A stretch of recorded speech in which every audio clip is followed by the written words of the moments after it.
So let me welcome you to my presentation about Heretic Kingdoms. I'm Peter Nagy. I'm the head of the development of Games Farm. And what I'm going to speak today about is the Heretic Kingdoms. I don't know how much familiar you are with this game, so I'll try to briefly introduce you to the background. And we have actually very short time for this kind of project, so I will try to do my best to uh, show you as much as I can within these 20 minutes. So, Shadows is developed by Games Farm. Games Farm is the company from Košice, and we have around 15 people in the moment. We have been established in 2004, and we are developing the games for all kind of platforms, starting from PC, PlayStation, Xbox. Recently released also a game for the PlayStation 4. And in November, we have released Shadows Heretic Kingdoms. So in the meantime, between 2004 and 2014, we have released 16 games, most of which are cross-platforms. So we have pretty much a wide range of genres. We have developed everything from airplane games to hunting games, games for children, and RPGs. So even the racing games and that kind of stuff. So there are a lot of games which we did, as well as we worked with a lot of partners, Ubisoft, Activision, as well as the smaller publishers. So our first game, which is actually this a predecessor of the Shadows, is called Heretic Kingdoms, and I have to very briefly introduce you also to the card, which was released in 2004. And it has scored several 90% reviews, and I got very positive reactions from the players, especially considering that it was the first game which we did. And yeah, it was looking like that. It might be looking not so good from the current perspective, but it was still fairly attractive there back then in 2004. And we since we have released the called Heretic Kingdoms, we were still trying to develop a sequel of a new RPG from the Heretic Kingdoms, which makes this Shadows as perhaps definitely the longest developed project from our company, because it's currently under development like for 10 years. But to be more specific, we did actually various prototypes, as you will see, and I will very briefly introduce you to them. So the result of the card, after we have released it, the technology was obsolete. It was actually unusable for any new kind of project. So we had to start from scratch. And considering that the card was 2D combined with 3D, we had to jump into the full 3D, which was actually for us at that time very difficult and hard task. And that's we haven't had resources, we have had no experience, and we have had no working technology. Back then, there were actually very few engines which were possible to use. You could have license Unreal or that kind of stuff for a lot of money, and of course we didn't have the money. So we were looking for the open source solutions, and that's where we started to work with Ogre 3D, which was one of the few, or maybe the only one, open source engine back then. And we continue working with Ogre basically until now, and Shadows is also powered by this kind of engine. So we collected experience, and as you can see, this is well, the first tests and the first experience with 3D. It runs very quickly and very efficiently, as you can see, and looks even better. So this was in January 2006, and we quickly actually improved. And after half a year, the game was looking much better. And as you can see, it's getting to the fairly at the stage if you compare it to the previous screenshot. And in 2008, the game was looking like that. We have had like half an hour playable prototype. And of course, in the meantime, we have been working on the other projects. So we always do, as also several guys before me suggested, we have some projects, but we still try to develop some our own projects and get it done. So we don't put all the eggs into one basket, but we were actually failed to do this with Shadows, as I will get to that later. So this 2008 version was looking like that. The most unique thing there was the changing seasons, which we wanted to affect the entire gameplay. So you can reach some locations only, for example, in the winter and so on. And based on this kind of this prototype, we have signed actually deal for the first-person game coming out from first-person perspective and plays in Heretic Kingdoms. But it was placed on the console, and we're using another licensed engine. I cannot disclose a lot about this kind of these projects, but it was under development like for a year. I think it was a very good experience for us. But we have had actually big problems with the communication with the partner, and they changed the producer. They were trying to push us into their vision of the project, which resulted in, of course, as you can imagine, big problems, and nobody was satisfied with the result. And they step out of the project. So when they stepped out, we have decided, okay, that we will get another partner. So we spent another maybe half a year, maybe 9 months, completely reworking the game into the third-person perspective, and we offered it to another partners. So this is how it was looking like. This was something which we did back in 2009, and this was the prototype which we were addressing our new partners. But as you can imagine, the situation back there in 2009 was shortly after the crisis strike. The investments were very low, and nobody was willing to invest sufficient money to make this deal happen. So we ended up going almost into the bankruptcy at that time. And yeah, this was like a lot of content in this work. There was really like we have had dozens of levels. We have had quantum of monsters. There was playable, which was had like for maybe an hour, which you could play. There were of course some problems, and this is the video which comes from which we have presented our games with to the partners.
The game was designed for the consoles, for the 360, for PlayStation 3, and well, unfortunately, like at that time, it was impossible for us to get the partner and get it worked out.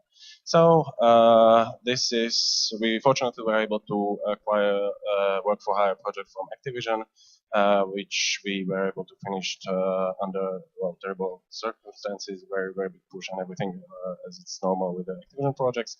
But we did it on time and released it, so we were saved from the worst bankruptcy, and we were able to continue development of Shadows, and that's where we are now.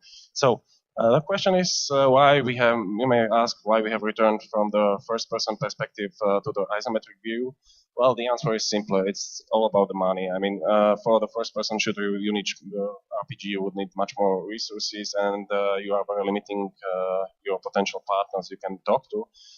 Therefore, we had to cut down the production costs, and that's why we returned back to the isometric view. We reworked the technology. We have started to do new things, and based on legacy from Cult, we started working on Shadow. So as you can see, we started working on it in 2011, and we already had some established tools which we did for other projects, so that was a good thing. And we have the first publisher's prototype in 2013 when we offered it at the Gamescom 2 years ago. And yeah, it was getting a lot of attention from all the partners we have presented the game to. And so unfortunately, we signed the deal with the Bit Composer. Back then, it was our long-term partner. We have released together with them 3 games, cross-platform games, and everything was working perfectly. And we have released the game into November of the last year, and on Steam and on GOG. So there was also retail release in some regions. There is even collector's edition with the soundtrack, but I'll get to that. And this is the announcement trailers from February 2000 last year. So.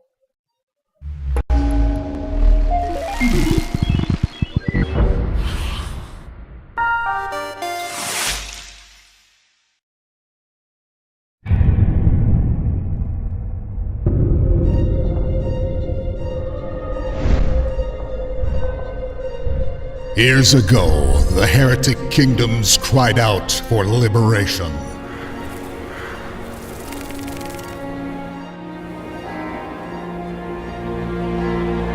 Now, a new darkness arises. The world of dreams is falling into shadows.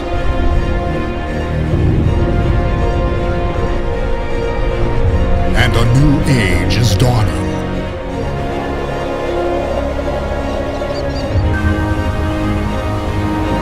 The Heretic Kingdoms cry out once more.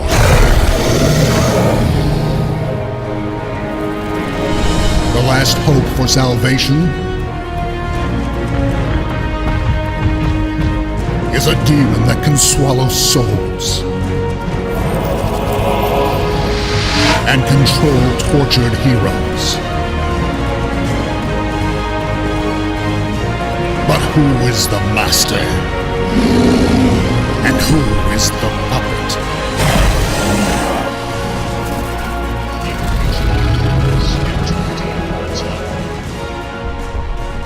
Shadows, Heretic Kingdoms.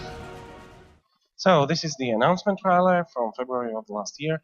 As you can see, there was not that much of the gameplay, but the gameplay at that stage was not that much advanced, especially with the special visual effects, which were missing. So yeah.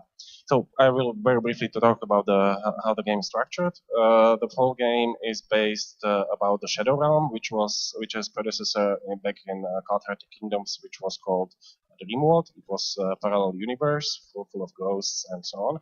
So we can switch between 2 realms anytime. And from this, we have also designed the main character. So you are playing as a demon who can consume the souls. And afterwards, you are able to take their form and enter our world in their shape.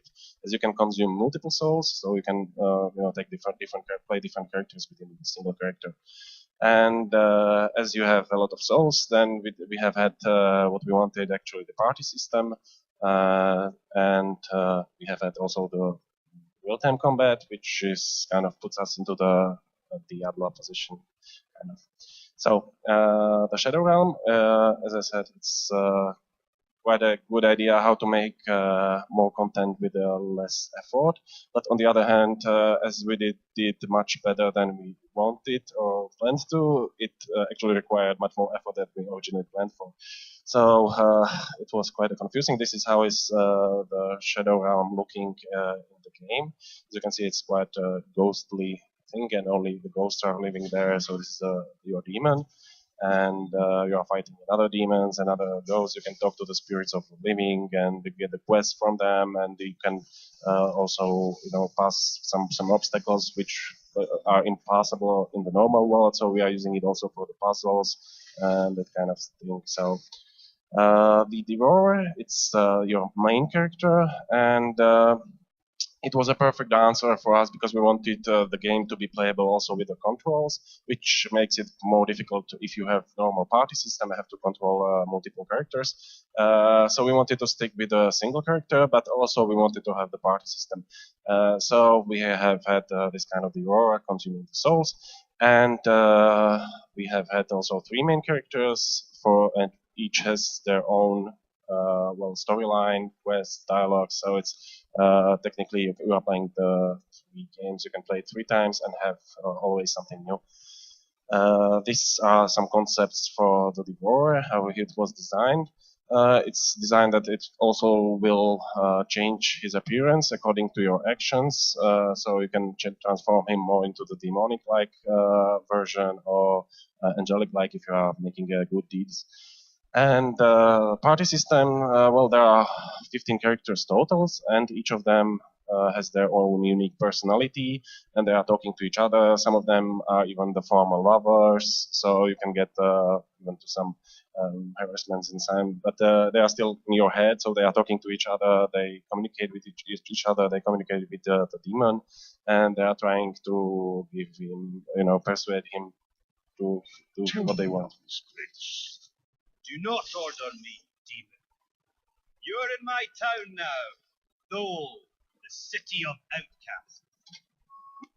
So this was a short sample of discussion, and as I mentioned, there are 3 different characters which you are choosing at the beginning, and each of them has their own story. So that it's a classical warrior, archer, and mage cliche, but each has completely different backgrounds, quests, and units. So this is the real-time combat, which was maybe one of the most difficult things to make for us, because we are directly competing with Diablo, which is completely different kind of project in terms of budget and development time. And everybody is going to immediately compare us with Diablo, so this is actually a big challenge. And we were not able to make it entirely right because there are some flaws which we have had, and we were trying to fix it, and we partially succeeded in doing so, especially during the Steam Early Access, and removed most of the problems. But there are still a lot of things which we need to address. And the gameplay time, as you know, with the RPGs, it's essential for every player. Will ask you about the gameplay time in the RPG. We have, in the moment, for the part which is a book 1, it's only the first part of the game has been released. We have around 13 to 15 hours of the game for one character. So if you are playing with, you need to play it 3 times to get all from the game. So you need like 20 to 30 hours. And this is only the book 1. The book 2 will add perhaps another 8 hours for each character. So it's quite a long game. The Shadows is fully voice-overed. We have had the production which was running in London. There was also the actor Tom Baker. I don't know if you know him. He's more famous in UK region. He's also did a voiceover in our first game in COD, and he's more familiar for the very very known for the he was playing Doctor Who. I haven't seen a single sequel from this. So we have had around over 20 actors, I think, and the biggest problem and biggest challenge is, of course, it's going to be expensive because RPG, fantasy RPG, you have to record in with the UK, and London makes it really expensive. And it also limits your options with the localizations because the full localization, including voiceover, that kind of voiceover is again expensive, and therefore it was only localized to the German language so far. And also considering that there are a lot of you need to make everything record. You cannot make any changes later on, so it has to be very carefully designed, and you will not be able to make changes in dialogues and quests after you record everything. So it's quite limiting. Whether this is worthy the investments, I do not know.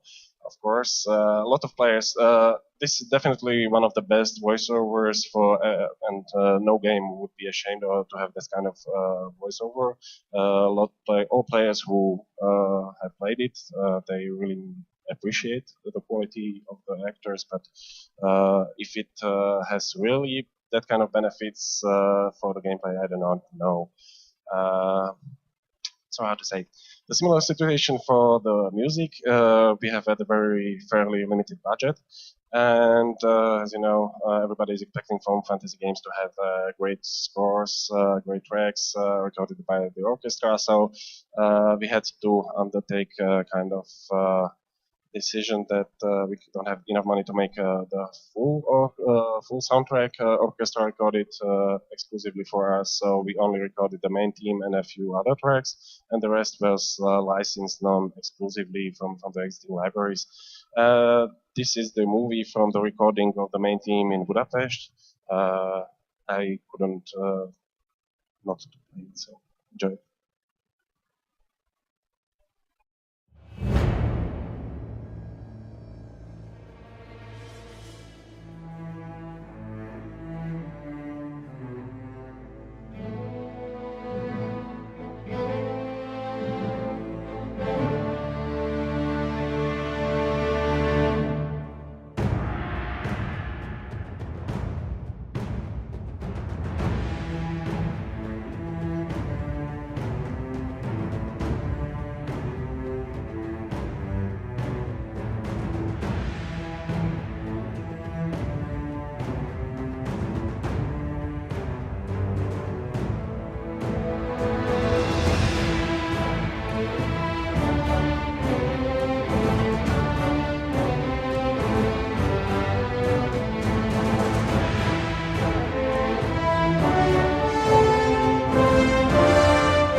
So this was the main team recording from Budapest, and what we had to do was that in the middle of the development we realized that there is too much content and we are not able to finish it on time and within the budget.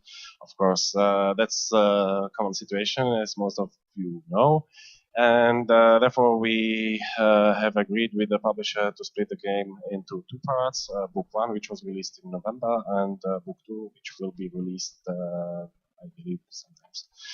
So the early access was done released in June, and as you know, it was very good for us in terms of development because we got a lot of feedbacks. We were able to adjust a lot of things and actually essential things from as the players require, which we maybe normally we would not change because even though we know that it could be better, but there was a lot of efforts which we had to put on top of that to rework a lot of things. So it delivered us also some PR. The financial benefits were marginal because there were maybe I don't know 4,000 or 5,000 euro players for during the early access. But the question is whether it has enough benefits to go for Steam Early Access. It's really depending on the title. In our case, it did make sense. On the other hand, the wow effect of the final release of the game is just washing out. So it's the game is always there, so you may not get that much attention. And we plan to allow the players to mod our games. We are preparing the tools for the release, but unfortunately they are not that much user-friendly yet, so we are still working on it, and we hope to release that with book 2. This is like the samples of our editors, but it's still early in progress, so we need to, especially failed to provide proper documentations for that, and it's something which we need to adjust, but as we are developing book 2, it's not that easy to get the resources to prepare all the paperwork and documentation for that. So, as I mentioned, the whole game is built around the Ogre platform, and we run into actually big performance problems. But unfortunately, we did encounter those problems only late in the development. So there were very few things which we were able to address that because we are already in a full production and getting close to it. So the biggest problem was that it was single-threaded, and which we are now going to address with porting the game to 2.0 version, which is not fully out there yet, but we are working with the Ogre guys, and we hope to get everything done and improve the game performance, especially as we plan to go also for the consoles, PS4 and Xbox One, which, of course, as you know, requires a lot of parallelizing. So, of course, the biggest advantage of this engine is that it's free, so you don't have to pay anything for the licenses. Not now, not never. So it's really something which you should consider. And reviews, we got actually a lot of positive reviews. Our average is on Game Rankings 78%, and the Metacritic is 75%, I think. We got a lot of 90% reviews. Of course, we know there are a lot of problems, but we also know that it's only half of the game. So I believe that we will be able to address a lot of those issues with the upcoming Book 2 release. Though I have no idea when it will be. So the question is whether this is a success or failure game. We got great reactions from the players. We got great reviews, but the sales are actually pretty low because the publisher did completely fail the PR activities. They completely fucked up the release the timing, and they filed for insolvency in December. So now we are taking the legal steps against them because they have reached the contracts in several points, but it may be a longer term run until we resolve all these legal things. We have actually a lot of other partners who are interested in Shadows, and also for other games from Heretic Kingdoms universe. So we are in negotiations so that we can jump to some new productions ASAP, as well as the PS4 and Xbox One ports. So we'll see how the future will look like. Thank you for your attention.